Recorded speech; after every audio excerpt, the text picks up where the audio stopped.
Halo semuanya, selamat pagi, siang, sore, dan malam. Pada video kali ini saya Atif akan menjelaskan terkait bagaimana proses procure to pay atau P2P dengan menggunakan Odoo. Sebelum masuk ke prosesnya, saya akan sedikit menjelaskan terkait apa itu procure to pay. Next. Nah, untuk procure to pay itu sendiri adalah proses pengadaan atau sistem pembelian serta pembayaran barang atau jasa dalam jumlah besar yang umum terjadi dalam suatu kegiatan usaha bisnis to bisnis, dan procure to pay ini juga sering disebut sebagai purchase to pay ya. Nah, selanjutnya procure to pay bekerja dengan menyamakan mulai dari proses pembelian, penerimaan, account payable dari alur kerja hingga penanganan dokumen yang berkaitan dengan kegiatan tersebut. Sejumlah dokumen yang kerap digunakan dalam proses ini seperti formulir, persetujuan pembelian, ada purchase order, laporan penerimaan barang jasa, serta invoice dari supplier. Next. Oke, selanjutnya proses P2P. Berikut ini adalah tahapan dari procure to pay ya, di mana dimulai dari request for quotation yang kemudian akan ditindaklanjuti menjadi purchase order, dan setelah purchase order dikirim maka vendor akan mengirim barang ke inventory atau warehouse kita dan terjadilah proses receiving. Kemudian dilanjutkan dengan vendor bill atau tagihan harus kita bayarkan dan lanjut ke tahap pembayaran. Setelah proses pembayaran berhasil maka proses P2P itu sendiri selesai. Dan kita bisa lanjut. Setelah kita mengetahui apa itu P2P dan juga tahapan-tahapan dalam melakukan P2P, sekarang kita akan membahas skenario P2P yang akan dilakukan pada video kali ini. Untuk skenarionya, PT Roti Selarisari merupakan manufaktur yang memproduksi dan mendistribusikan berbagai jenis roti untuk dijual di pasar Indonesia. Perusahaan ini tidak memproduksi seluruh bahan baku yang dibutuhkan untuk pembuatan rotinya, sehingga harus mendapatkan bahan baku dari berbagai pemasok seperti tepung. PT Roti Selarisari bekerja sama dengan PT Bakuku sebagai salah satu produsen bahan baku ternama di Indonesia. Dan untuk produksi terbaru mereka, PT Roti Selarisari akan memproduksi sebanyak 5.000 unit roti, di mana setiap unit rotinya membutuhkan 1 kg tepung dengan harga 7.500 per kilogram. Dengan demikian, harga total untuk pembelian tepung yang harus dibayarkan PT Roti Selarisari adalah sekitar Rp37.500.000. Pada skenario kali ini, seluruh tepung akan diterima oleh gudang atau inventory dalam satu kali pengiriman, dan faktur dari pemasok tepung akan dibayar lunas pada pembayaran pertama melalui bank. PT Roti Selarisari juga akan menggunakan 3 buah akun yang berbeda untuk merepresentasikan 3 buah role yang berbeda. Mungkin kita akan langsung masuk ke bagian proses procure to pay pada Odoo ya. Oke, mungkin kita akan langsung saja untuk masuk ke tahapan procure to pay-nya ya. Nah, di sini saya sudah login di Odoo-nya, dan perlu dipastikan bahwa kita harus menginstal 3 modul terlebih dahulu. Yang pertama ada invoicing, inventory, dan purchase. Untuk menginstalnya juga gampang sekali, kita tinggal klik activate maka dia akan otomatis terinstall. Dan selanjutnya kita harus memastikan juga bahwa developer mode-nya itu aktif ya. Untuk mengaktifkan developer mode, kita bisa langsung mengarah ke sidebar ini, kita pilih settings, scroll ke bawah, dan kita akan melihat bahwa developer tools kita aktifkan, dan di sini saya sudah mengaktifkan developer tools ya. Pada skenario kali ini juga kita diharuskan untuk membuat 3 akun dengan 3 role yang berbeda. Mungkin kita akan langsung saja membuatnya. Kita pilih users untuk membuat akun. Di sini saya sudah membuat contoh sebagai benchmark ya. Nantinya akun itu akan dibuat seperti contoh pada berikut. Mungkin kita akan langsung saja buat akun untuk akuntan. Kita bikin akuntan. Kita buat emailnya.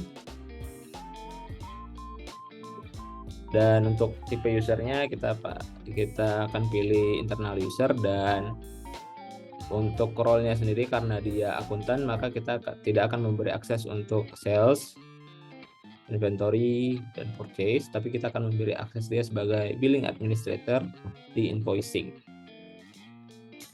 Ini untuk konfigurasi tambahan dari akun dengan role akuntan. Kita pakai yang default saja. Kita bisa save. Ini kita akan langsung buat ke role selanjutnya ya.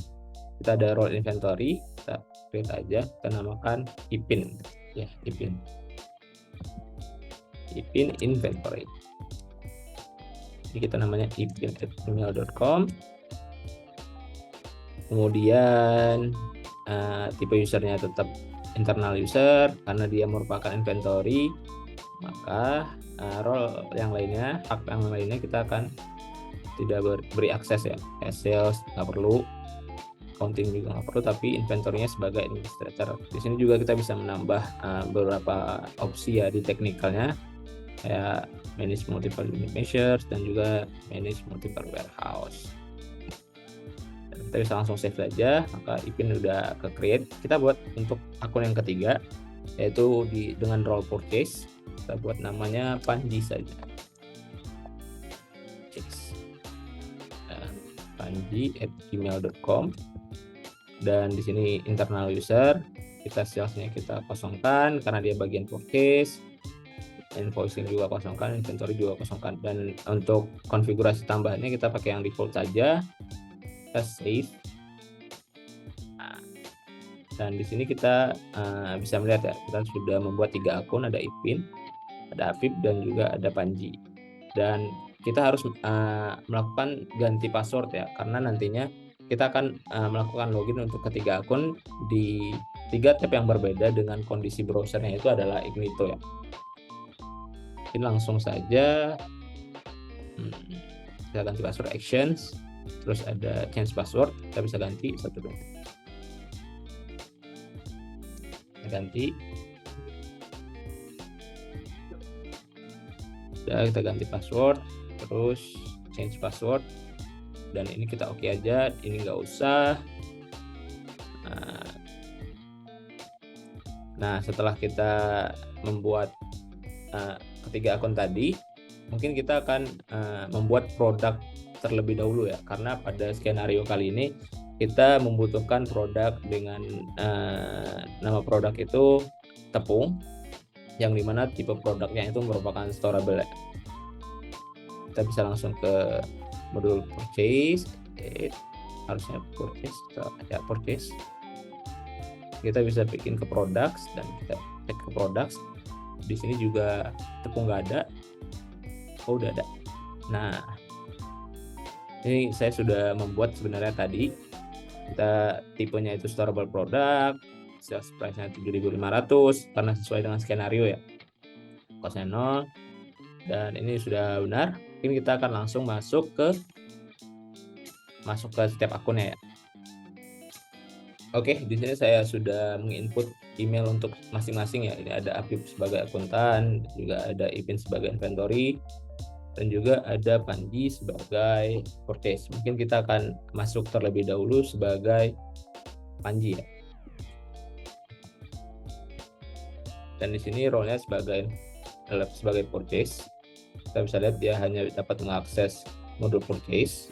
Kita bisa langsung saja masuk ke modul purchase-nya. Sekarang kita akan membuat request for quotation ya untuk produk yang akan kita beli, yaitu tepung. Bisa langsung saja kita klik ini. Untuk vendornya, karena pada skenario kita bekerja sama dengan PT Bakuku, maka kita akan buat PT Bakuku. Dan di sini kita bisa langsung set tanggalnya itu di tanggal 1 benar ya. Dan produknya itu kita bisa pilih tepung. Nah, kita bisa pilih tepung. Kuantitinya karena dibutuhkan sebanyak 5.000 ya. 5.000, maka harusnya unit price-nya udah di set ya. Sebentar. Kita akan melihat untuk produk tepungnya.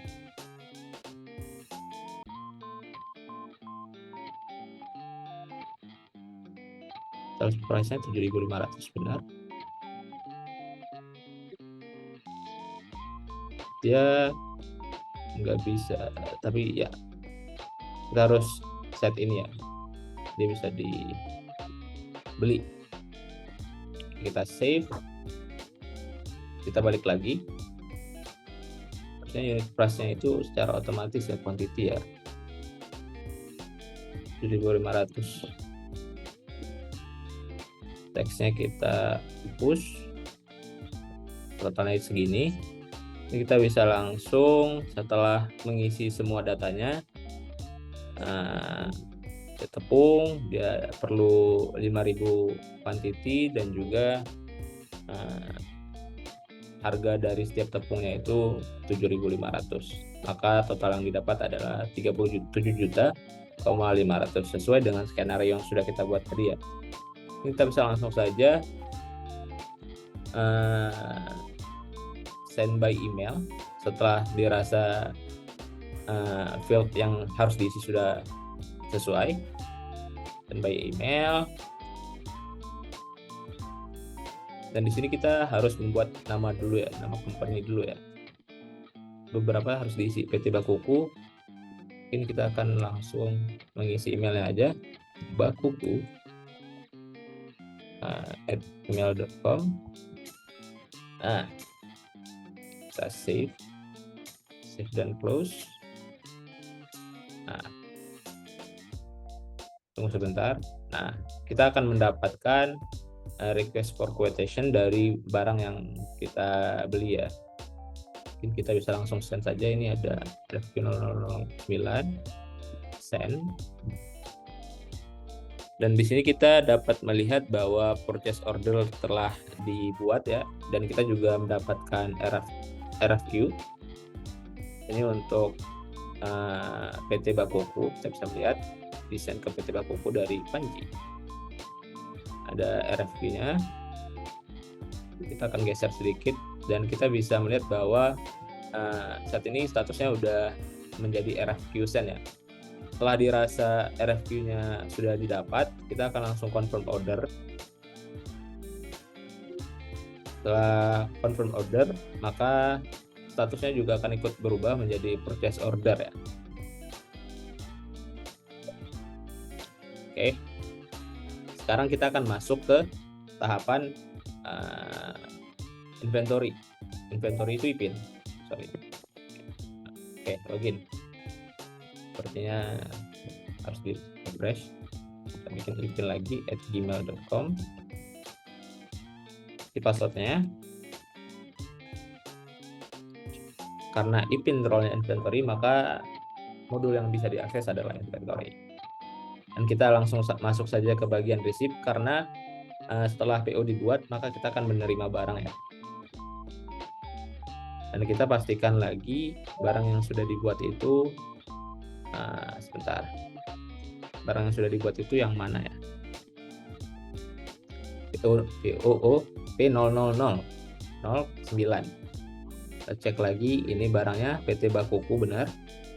Kita langsung klik aja. Nah, di sini kita pastikan lagi bahwa barang yang akan dikirimkan itu sebanyak berapa ya, karena dari skenario yang kita buat tadi pada video kali ini. Oke. Nah, di sini kita udah masuk ke akun IPIN ya. Jadi karena role dari IPIN itu sendiri merupakan inventory, maka dia hanya bisa mengakses modul inventory, dan kita langsung masuk ke bagian receipt karena di sini kita akan menerima barang dan akan mengirimkan barang tersebut ya. Ini ada barangnya, karena ini sesuai di PT Bakuku dan juga source dokumennya P0009, kita bisa lihat di sini sama ya.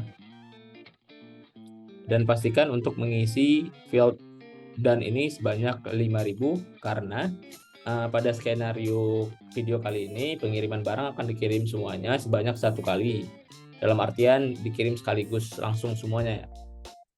Setelah dirasa sudah benar, mungkin kita bisa langsung validate. Yap. Nah, setelah kita melakukan validasi, kita bisa melihat bahwa statusnya sudah berubah ya, dari ready menjadi done.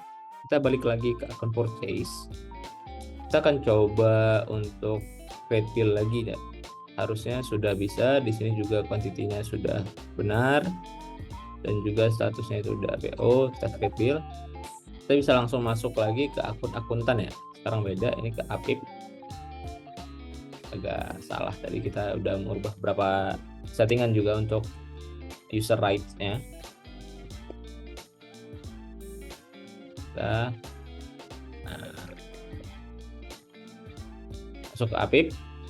Di sini terlihat bahwa APIP itu merupakan role akuntan, maka dia akan mendapatkan modul invoice ya. Kita melihat lagi tadi itu, kita hapus saja. Kita juga melihat lagi di sini kita juga bisa melihat lagi bahwa vendor bill-nya itu sudah masuk ke tahap draft.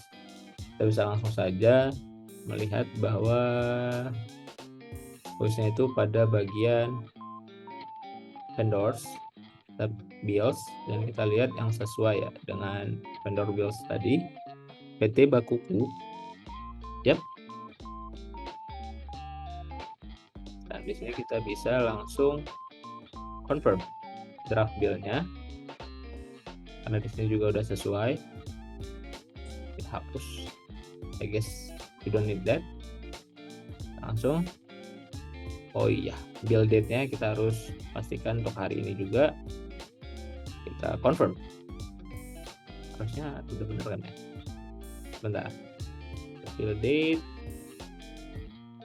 yap, benar, kita confirm. Setelah confirm, kita register payment. Nah, untuk register payment-nya itu sendiri, setelah confirm tadi, kita akan masuk ke tahapan selanjutnya, yaitu register payment. Di sini kita harus mengisi bill date-nya, kita register. Karena pada skenario video kali ini kita akan menggunakan bank dan pembayarannya itu dilakukan sekali langsung lunas, maka kita akan pilih bank, payment methodnya manual, dan amount-nya itu ya sesuai dengan total ya tadi ya. Kita akan create payment. Nah, setelah itu kita bisa melihat bahwa statusnya itu sendiri sudah paid ya dari vendor bill-nya. Terus kita bisa lihat dari akun Panjinya. Nah, kita refresh, dan di sini status dari produk yang kita beli juga sudah paid, maka itu juga mengakhiri video kita kali ini. Terima kasih.